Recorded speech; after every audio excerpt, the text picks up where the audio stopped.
नमस्कार बच्चों, आज के लेक्चर में हम स्टार्ट करते हैं SN1 and SN2 reactions.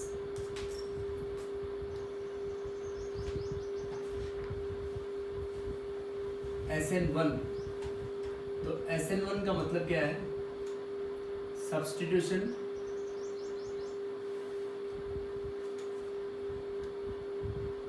Nucleophilic first order. जैसा कि हमने केमिकल काइनेटिक्स में पढ़ा था ऑर्डर ऑफ रिएक्शन, तो उसके according substitution nucleophilic first order. So ये जो मैकेनिज्म है, this is generally shown bye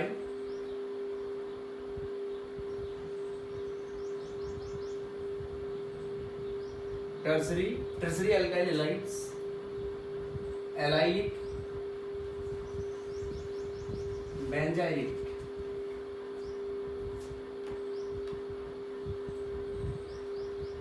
alkyl halides. देखो इसमें क्या होता है कि सब्स्टिट्यूशन न्यूक्लियोफिलिक फर्स्ट ऑर्डर, सबसे पहले इसमें टर्म अपने को पता होनी चाहिए। न्यूक्लियोफिलिक मतलब न्यूक्लियोफाइल क्या है यहाँ पे, तो न्यूक्लियोफाइल्स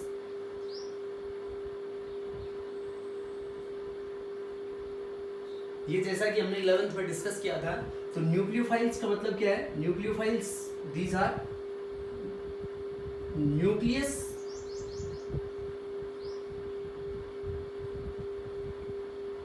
न्यूक्लियस लविंग स्पेसीज, जो स्पेसीज न्यूक्लियस को लव करती है। अब न्यूक्लियस को कौन लव करेगा? न्यूक्लियस पॉजिटिवली चार्ज होता है, तो पॉजिटिव चार्ज को कौन लव करेगा? ये तो नेगेटिवली चार्ज, ये जिनके ऊपर लोन पेयर अवेलेबल है फॉर डोनेट करने के लिए। तो न्यूक्लियस लविंग स्पेसीज को हम बोलेंगे न्यूक्लियोफाइल्स। तो न्यूक्लियोफिलिक सब्स्टिट्यूशन मतलब एक weaker nucleophile is substituted by stronger nucleophile, that is weaker nucleophile is substituted by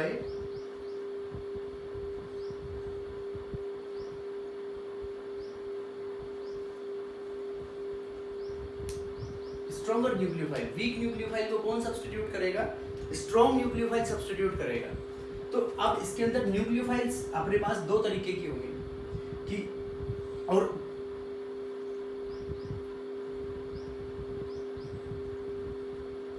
the ability of a nucleophile to donate its lone pair or negative charge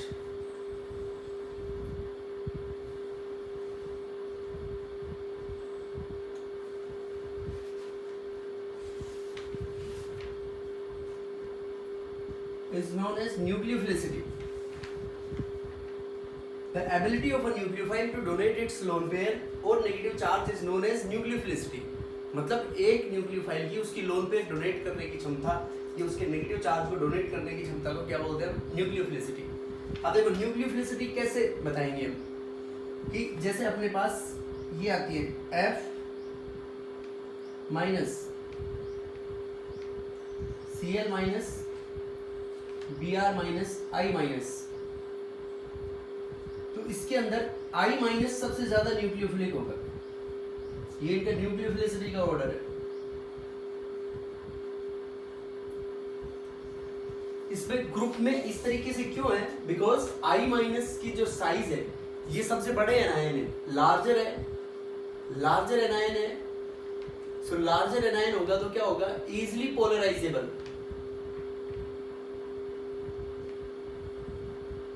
This larger anion is easily polarizable।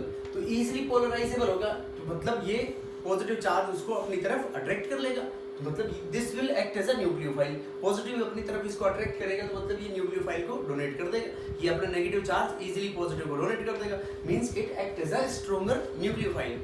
तो इसके अंदर I minus more nucleophilic हो गया, ये इनका nucleophilicity का order हुआ, because I minus is more polarizable as compare to Br minus Cl minus and F minus. अब देखो ऐसे अपने पास ग्रुप में CH3 negative, NH2 negative, OH negative, F negative, तो इनमें कौन ज्यादा न्यूक्लियोफिलिक होगा? अब इसमें CH3 नेगेटिव, अब एक कंसेप्ट अपन ने पढ़ा है कि negative on more electronegative and positive on more electropositive always makes it more stable. तो देखो यहाँ पे F के ऊपर नेगेटिव है, फ्लोरीन मोर इलेक्ट्रोनेगेटिव है, तो फ्लोरीन के ऊपर नेगेटिव है मतलब ये ज्यादा स्टेबल है, तो ज्यादा स्टेबल है तो ये अपना नेगेटिव चार्ज को इजीली डोनेट नहीं कर पाएगा। तो कौन इजीली डोनेट करेगा? CH3 negative. तो इसका मतलब ये इसका न्यूक्लियोफिलिसिटी का ऑर्डर आएगा। अब इसके अंदर एक कंसेप्ट ये भी कह सकते हैं हम, देखो nucleophilicity is directly proportional to the basic nature in period. ये पीरियड की बात है, directly proportional to the basic nature. देखो F माइनस किससे बना? HF। तो HF कैसे टूटेगा? H plus plus F minus. अब ये अगर अपने पास एसिड है तो ये F माइनस इसका क्या होगा? Conjugate base. तो कंजुगेट बेस ये एसिड है, अब इनको औरों से कंपेयर करते हैं। तो वाटर है अपने पास, अब वाटर यहाँ पे एसिड की तरह बिहेव करेगा तो वाटर टूट जाएगा H plus plus OH minus में। तो वाटर भी यहाँ पे एसिड की तरह बिहेव कर रहा है, तो ये क्या हो गया उसका? Conjugate base. तो कंजुगेट बेस क्या हुआ? जो H प्लस को एक्सेप्ट करता है। ब्रोंस्टेड-लोरी कंसेप्ट के अकॉर्डिंग बेस वो होगा जो H प्लस को लेगा। तो इसने जब H प्लस इजीली दिया है इसके कंपैरिजन में, तो इसकी H प्लस लेने की टेंडेंसी कम। तो मतलब ये अगर इन दोनों में हम कंपेयर करते हैं तो दिस इज वीक, ये कंजुगेट बेस वीक है इसके कंपैरिजन में। तो ये बेस कंजुगेट बेस वीक है, तो मतलब ये H प्लस को एक्सेप्ट नहीं करने वाला मतलब अपना नेगेटिव इजीली डोनेट नहीं करेगा, means it is less nucleophilic. तो ये वीक बेस है तो लेस न्यूक्लियोफिलिक, स्ट्रॉन्ग बेस है तो मोर न्यूक्लियोफिलिक। तो देखो वीक बेस यहाँ पे CH3 नेगेटिव स्ट्रॉन्गर बेस है, तो स्ट्रॉन्गर बेस है तो means it is more nucleophilic. Weak base less nucleophilic, because nucleophilicity is directly proportional to the basic nature. तो weak base means less nucleophilic. तो group के अंदर न्यूक्लियोफिलिसिटी क्या कह सकते हैं हम? Is directly proportional to the basic nature. अब देखो पीरियड के अंदर बात करते हैं, ये पीरियड के लिए बात थी। अब ग्रुप के लिए F minus Cl minus Br minus I minus. अब देखो F माइनस किससे बना? HA से, HF, HCl, HBr, HI। तो इसमें सबसे स्ट्रॉन्ग एसिड कौन है? HI क्यों? तो ये इजीली डिसोसिएट हो जाएगा H प्लस और I माइनस में, तो इसकी H प्लस लेने की टेंडेंसी क्या होगी? कम। इसका मतलब लेने की टेंडेंसी H प्लस की कम, तो लेने की टेंडेंसी कम, तो इसका मतलब ये क्या हुआ? जो I माइनस हुआ वीक बेस, I माइनस क्या हो गया? Weak base. तो I माइनस वीक बेस, अब हमने कहा ये इजीली पोलराइजेबल है, हेंस मोर न्यूक्लियोफिलिक। तो वीक बेस है तो न्यूक्लियोफिलिक ज्यादा है, तो यहाँ पे क्या कह सकते हैं? ये दिस इज अबाउट ग्रुप। तो ग्रुप में वी कैन से न्यूक्लियोफिलिसिटी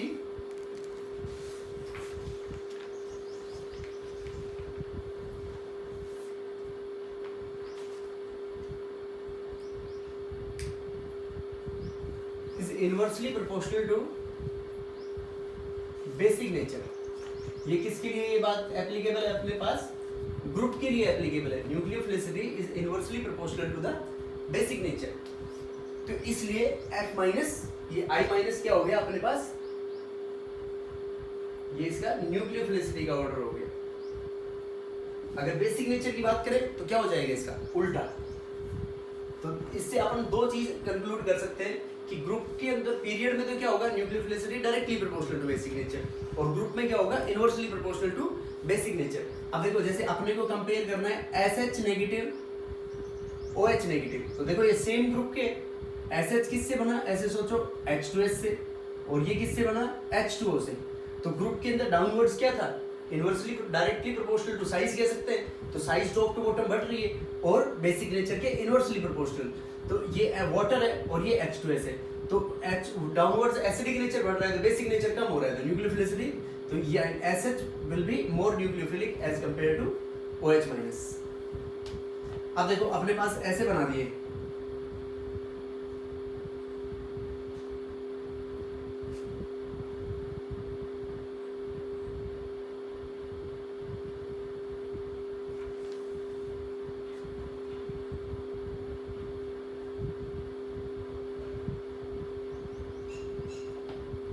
इसमें बात करते हैं अब लिविंग ग्रुप। तो लिविंग ग्रुप का मतलब क्या है?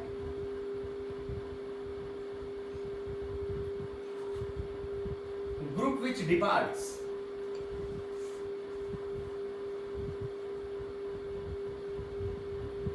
जो ग्रुप डिपार्ट हो रिएक्शन के अंदर, क्योंकि न्यूक्लियोफाइलिक सब्स्टिट्यूशन हो रहा है, तो मतलब एक न्यूक्लियोफाइल बाहर निकलेगा और दूसरा न्यूक्लियोफाइल, स्ट्रॉन्गर न्यूक्लियोफाइल उसके ऊपर अटैक करेगा। तो लिविंग ग्रुप जो जल्दी से छोड़ के चला जाए, तो इनमें देखो better leaving group NO2 group अपना माइनस आई इफेक्ट लगाएगा। तो माइनस आई इफेक्ट लगाएगा तो ये इस ग्रुप को अपनी तरफ विड्रॉ करेगा तो मतलब ये लिविंग ग्रुप बेटर हो। फिर उसके बाद यहाँ पे कोई इफेक्ट नहीं लग रहा, यहाँ पे CH3 क्या लगाएगा? Plus I effect. NO2 क्या लगाएगा? माइनस आई इफेक्ट और माइनस M इफेक्ट भी बोल सकते हैं यहाँ पे। तो ये इसकी लिविंग एबिलिटी सबसे कम, इसकी लिविंग एबिलिटी सबसे ज्यादा। ये इनकी क्या है? Leaving group. अब देखो न्यूक्लियोफिलिसिटी,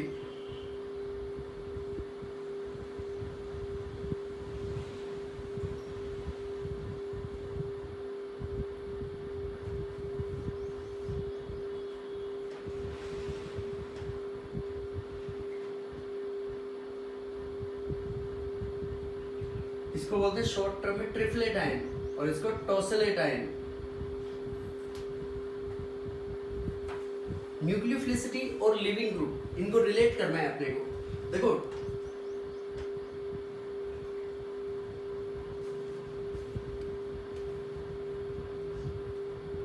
तो जो ग्रुप में क्या बोल सकते हैं हम, यहां पे जैसे ये पढ़ा, ये वीक बेस है, तो वीक बेस तो weak base is a better leaving group, better leaving group. अब देखो I माइनस की साइज बड़ी है, बड़ी है, तो वो न्यूक्लियोफाइल इजीली वहां से क्या हो जाएगा? अलग हो जाएगा। अब यहाँ पे लिविंग ग्रुप, इन दोनों के अंदर देखो कंपेयर ट्रिपलेट आयन और टॉसलेट आयन, तो ये CF3, इसके ऊपर 3 माइनस आई इफेक्ट लगाएंगे, ये विड्रॉइंग ग्रुप है, तो ये बेटर लिविंग ग्रुप होगा एज कंपेयर टू द। तो जो बेटर लिविंग ग्रुप होगा, तो पीरियड के अंदर तो क्या कह सकते हैं? पीरियड के अंदर तो बात करेंगे हम बेसिक नेचर, तो जिसका बेसिक नेचर ज्यादा वो उसकी न्यूक्लियोफिलिसिटी इतनी ज्यादा, तो वो लिविंग ग्रुप इतना ही पुअर, और इसमें बेसिक नेचर कम, तो लिविंग ग्रुप इतना ही अच्छा होगा यहाँ पे। So this is about the leaving group और न्यूक्लियोफिलिसिटी। नाउ अब देखो इसको अप्लाई कैसे करेंगे अपन।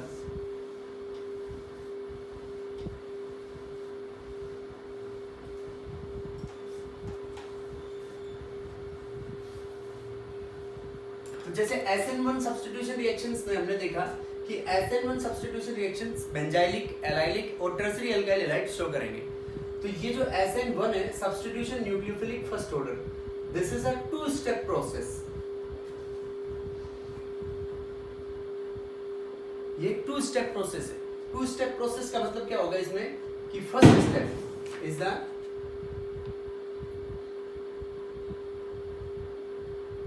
आयनाइजेशन स्टेप और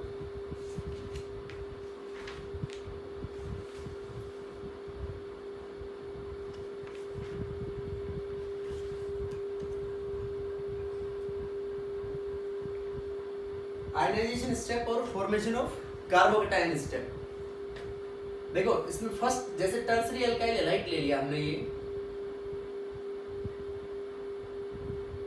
ये कोई भी लिविंग ग्रुप और वीकर न्यूक्लियोफाइल जैसे एल्काइल हैलाइड, हैलोजन जुड़ा हुआ है यहाँ पे।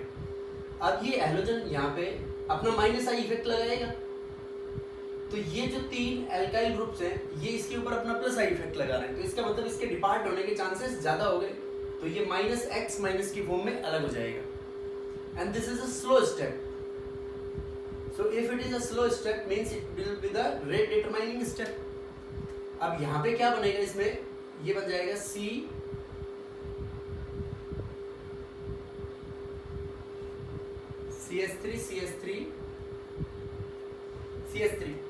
अब देखो इसको हमने CH3 और इसको अलग अलग एल्काइल ग्रुप्स कंसीडर कर लेते हैं। This is R1, R2 and R3। R1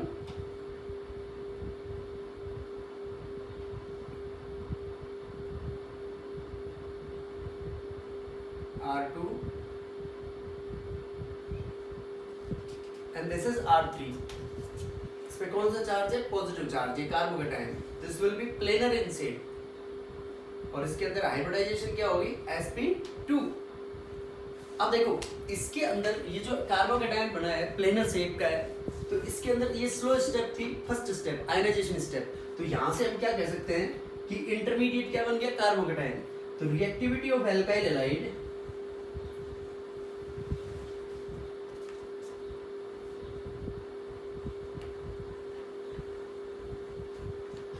यहां से reactivity of alkyl halide is directly proportional to the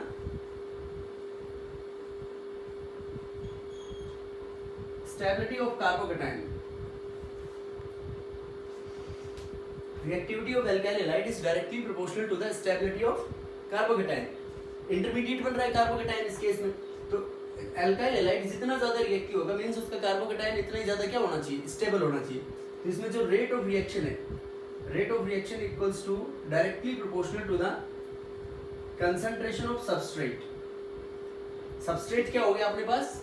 जो रिएक्ट कर रहा है, तो rate of reaction directly proportional to the concentration of substrate, केवल सबस्ट्रेट पे डिपेंड कर रहा है। तो सबस्ट्रेट पे डिपेंड कर रहा है, इसका मतलब ये क्या कह सकते हैं? This reaction follows first order kinetics.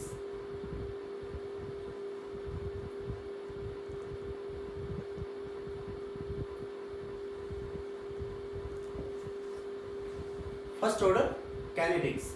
अब इसके अंदर ये आयनाइज हो गया, सेकंड स्टेप में क्या होगा? Formation of CNU bond. Carbon और न्यूक्लियोफाइल के बीच में अब बॉन्ड बनेगा।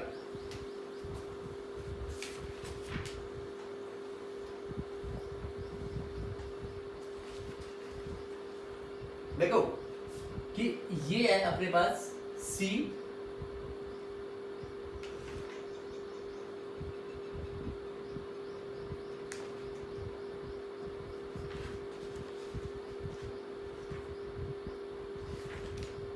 R3।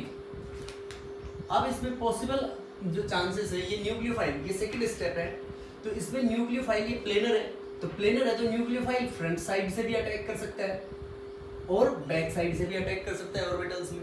तो फ्रंट साइड और बैक साइड से अटैक करता है, तो ये C इसमें R1 nucleophile NU, R2 R3 plus C R1 R2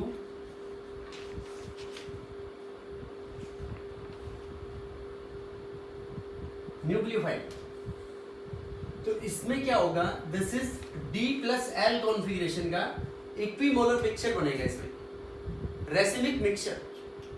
मतलब अगर किरेल कार्बन इज प्रेजेंट, क्या बोल सकते हैं यहां पे?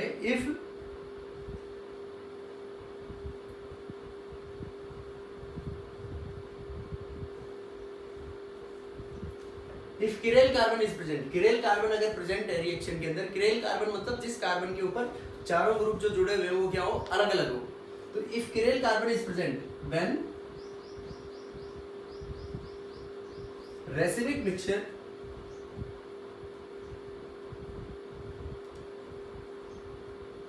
will be formed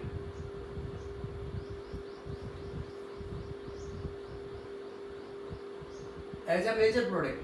racemic mixture क्या बनेगा उसके अंदर? Major racemic mixture will be formed as a major product. तो रेसिमिक मिक्सचर का मतलब क्या है? Racemic mixture means that is equimolar mixture of D and L isomer. D और L आइसोमर का इक्विमोलर मिक्सचर को हम क्या बोलेंगे? Racemic mixture. And this is optically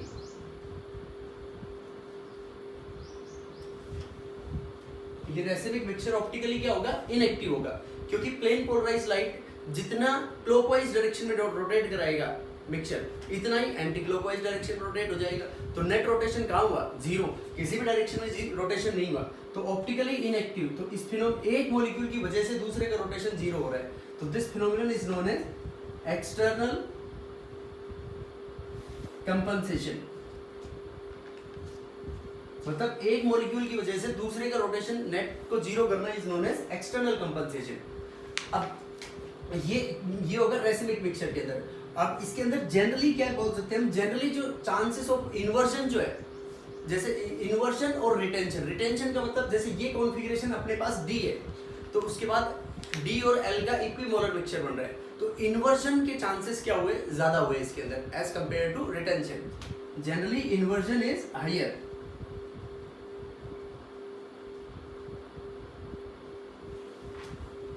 क्यों होता है इन्वर्जन हायर? इन्वर्जन मतलब कॉन्फ़िगरेशन उल्टी ज्यादा इसलिए होगी क्योंकि न्यूक्लियोफाइल फ्रंट साइड से हैलोजन के साथ, जो न्यूक्लियोफाइल है उसके साथ, जो वीकर न्यूक्लियोफाइल है उसके साथ ये न्यूक्लियोफाइल रिपेल करेगा। नेगेटिव चार्जेस और लोन पेयर में क्या होगा, रिपल्शंस होंगे। तो रिपल्शंस होंगे तो बैक साइड से अटैक के चांसेस क्या होंगे, ज्यादा होगा। तो इन्वर्जन क्या करेगा, एक्सीड करेगा। Inversion is higher as compare to retention.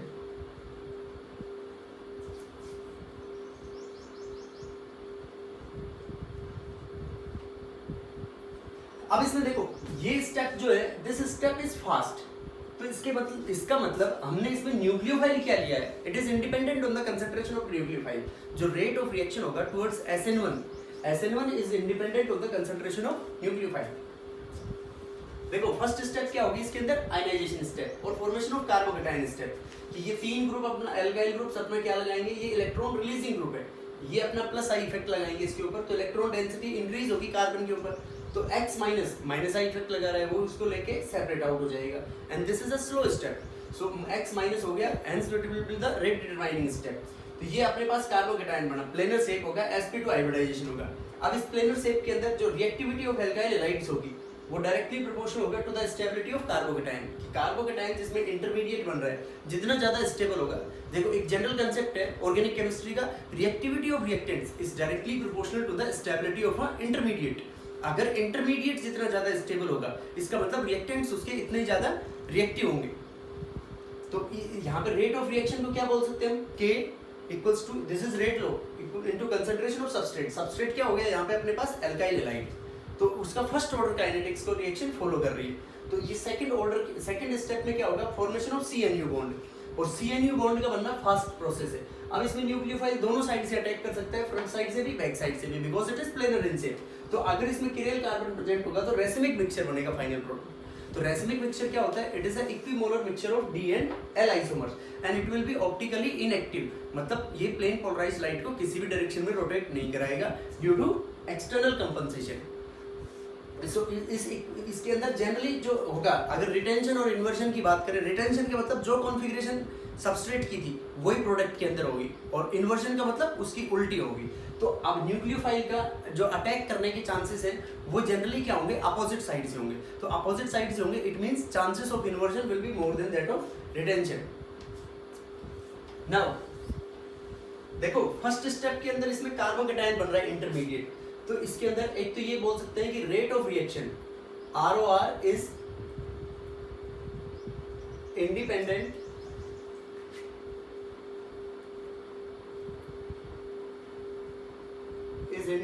on the concentration of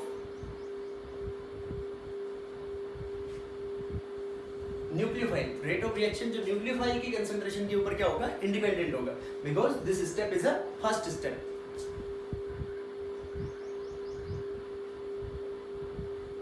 polar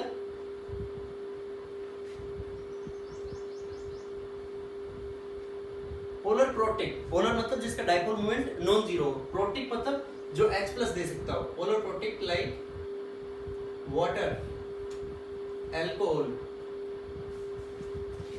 favours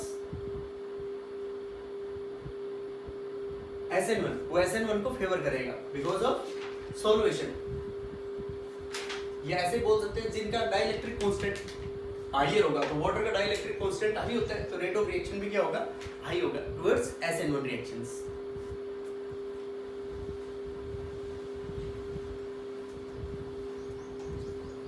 अब देखो इसकी थर्मोडायनेमिक्स की बात करें अगर हम, delta G of reaction versus progress of reaction.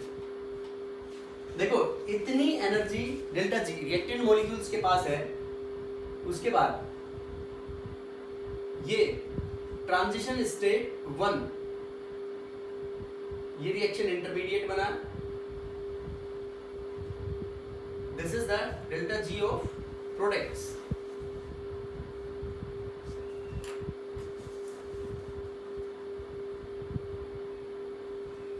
and this is the delta G of reactants.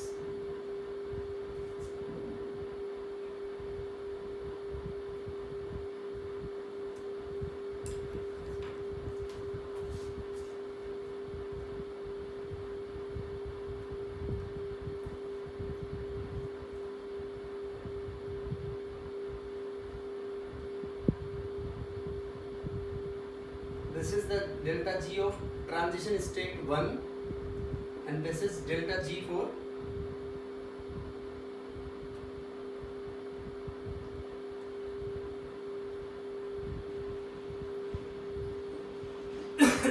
transition state 2 and this is for intermediates. यहाँ पे intermediate क्या होगा, R plus carbocation plus X negative. Transition state 1 क्या होगा, जो R के साथ X separate out होना है, X is the leaving group. यहाँ पे R के साथ क्या बन गया, ट्रांजिशन स्टेट न्यूक्लियोफाइल. तो यहाँ पे जो फाइनली बन गया RNU और ये इनिशियली क्या था अपना RX. तो ये RX की इतनी एनर्जी इंक्रीज हुई, फिर ये ट्रांजिशन स्टेट, ये इंटरमीडिएट बना, इंटरमीडिएट मोर स्टेबल होगा. तो इंटरमीडिएट ट्रांजिशन स्टेट की कंपैरिजन में फिर ये सेकंड ट्रांजिशन स्टेट, जब इंटरमीडिएट बनने के बाद सेकंड न्यूक्लियोफाइल की अप्रोच होगी इसके पास, तो ये नेट जो इसकी डेल्टा जी ऑफ रिएक्टेंस आ जाएगी इससे. तो delta G of reaction will be negative, means it will be a feasible process. Delta G determines the feasibility of the reaction because two steps are formed. First step में RX की energy high होगी, जब ये reaction के towards approach करेगा. तो transition state 1 means जो X के बीच में बॉन्ड्स है वो वीक होंगे, R और X के बीच में बॉन्ड जो वीक होंगे, तो यहाँ पे क्या बन जाएगा, intermediate. This is the I delta G for intermediates. तो इंटरमीडिएट बन गया, उसके बाद इंटरमीडिएट के ऊपर कौन अप्रोच करेगा, न्यूक्लियोफाइल. तो न्यूक्लियोफाइल बनेगा तो R dash dash dash nucleophile बना दिया हमने. ये ट्रांजिशन स्टेट की एनर्जी हाई दिखाई है, इसलिए हमने इसको डॉट डॉट लाइन से शो किया है. फिर उसके बाद वो फाइनली प्रोडक्ट्स में कन्वर्ट हो जाएंगे in order to form more stable products. More stable products मतलब उनकी जो एनर्जी है, एनर्जी का कंटेंट क्या हो जाएगा, कम हो जाएगा. तो delta G of reaction will be negative, means it is a feasible process.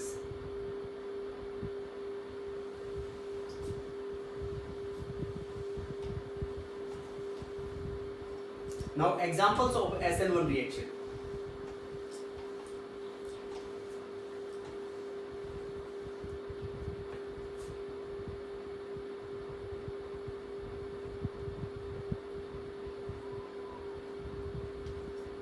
अब देखो, अगर इसमें कार्बोकेटाइन इंटरमीडिएट बन रहा है, तो अगर मोर स्टेबल रीअरेंजमेंट पॉसिबल है तो rearrangement should be done.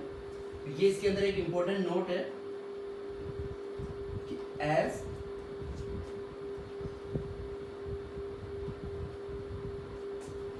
Carbocation is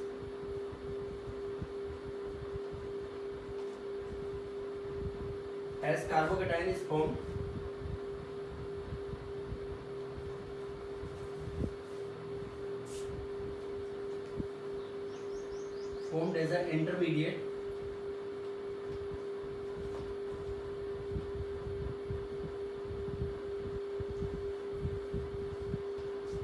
so if rearrangement is possible,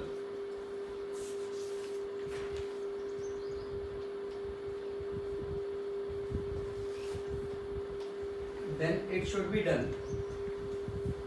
अगर रीअरेंजमेंट पॉसिबल है तो उसमें रीअरेंजमेंट करवाना पड़ेगा. जैसे कि एग्जांपल्स इसमें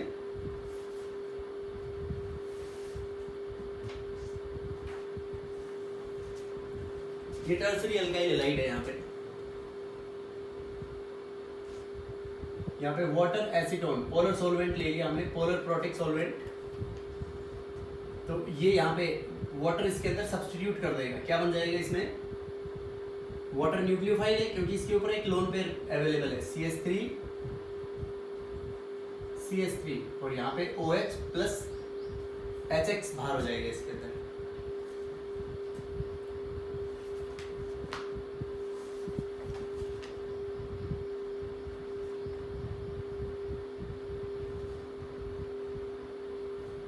CH2X, यहाँ पे कोई भी हेलोजन है ये, CH3OH in the presence of Ag+, तो ये इसके अंदर alcohol will act as a nucleophile, तो ये न्यूक्लियोफाइल की तरह बिहेव करेगा। तो यहाँ पे ये देखो X- जब बाहर निकलेगा तो यहाँ से प्राइमरी कार्बोकेटाइन बनेगा, तो प्राइमरी कार्बोकेटाइन बनेगा तो ये बन गया अपने पास CH3CH CH3 CH2 पॉजिटिव, ये प्राइमरी है, प्राइमरी कार्बोकेटाइन लेस स्टेबल है, तो यहाँ से क्या होगा इसके अंदर अब 1 to हाइड्राइड शिफ्ट, यहाँ से एक H- इसके ऊपर शिफ्ट हो जाएगा, तो क्या बन जाएगा नेक्स्ट स्टेप में CH3, ये कार्बोकेटाइन बन गया CH3, अब इसके ऊपर CH3OH की अटैक हो जाएगी, तो finally it will form CH3OCH3, ether will be formed and tertiary ether will be formed. This will be the major product formed during this reaction.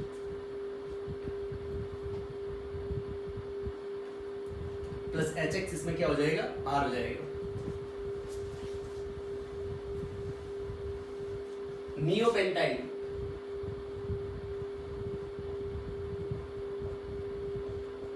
देखो ये प्राइमरी है, अब इसमें हिसाब से तो क्या होना चाहिए तुम्हारे SN2 reactions, but it will follow SN1 kinetics, तो SN1 काइनेटिक्स में जैसे ये अपने पास ले लिया CH3OH in the presence of Ag+, तो ये फाइनल प्रोडक्ट बनेगा इसके अंदर CH3OCH3 CH2CH3 टर्सरी, ये टर्सरी पे जुड़ेगा, इसमें भी क्या होगा, इसके अंदर क्या हो जाएगा, जो कार्बोकेटाइन बनेगा उसके अंदर 1 to मिथाइल शिफ्ट होगा।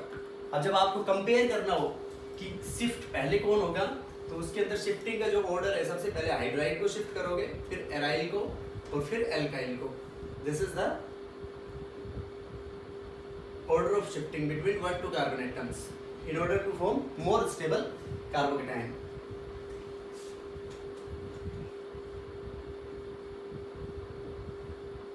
ये अपने पास इसकी water in the presence of acetone reaction करा दी, तो इसमें ये बनेगा कार्बोकेटाइन आपके पास CH2 पॉजिटिव। अब देखो ये 4 कार्बन की रिंग है, तो इसमें एंगल स्ट्रेन क्या होगा, ज्यादा होगा, तो एंगल स्ट्रेन ज्यादा होगा तो रिंग एक्सपेंशन हो जाएगा, यहाँ से बॉन्ड क्लीवेज होगा, तो बॉन्ड क्लीवेज होके ये क्या बन जाएगा अपने पास, it forms 5 membered ring expansion occurs. अब उसके ऊपर OH- अटैक कर देगा और it forms pentanol will be formed.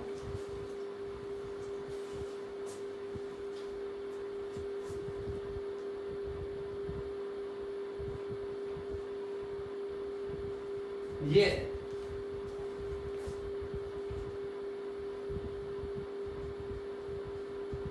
CH3OH in the presence of Ag+, तो देखो इसमें कार्बोकेटाइन क्या बनेगा, ये बनेगा, तो इसके अंदर ये लेस स्टेबल कार्बोकेटाइन है, तो इसमें जो मिथाइल ऑर्बिटल्स के साथ मोर स्टेबल कार्बोकेटाइन बनाएंगे, इसमें रिंग कॉन्ट्रैक्शन हो जाएगा, और रिंग कॉन्ट्रैक्शन होके यहाँ से बॉन्ड क्लीवेज होगा, तो इसमें क्या बनेगा, इसमें CH2 positive will be formed, क्योंकि ये कार्बोकेटाइन के साथ ये जो बॉन्ड है, ये इसके वैकेंट p ऑर्बिटल्स, ये जो बॉन्ड है इसके वैकेंट p ऑर्बिटल्स में डीलोकलाइज हो जाएगा कार्बोकेटाइन के, तो वैकेंट ऑर्बिटल्स में डीलोकलाइज हो जाएगा, तो उसके अंदर जो extent of stabilization will be more, तो अब उसके ऊपर CH3OH की न्यूक्लियोफिलिक अटैक हो जाएगी इन द प्रेजेंस ऑफ Ag+, तो ये क्या बन जाएगा इसमें CH2OCH3, this will be formed as a final product. So these are the examples of SN1 reactions. Now SN2 reactions we are going to discuss in the next lecture, the mechanism and the SN2 reactions examples. So thank you.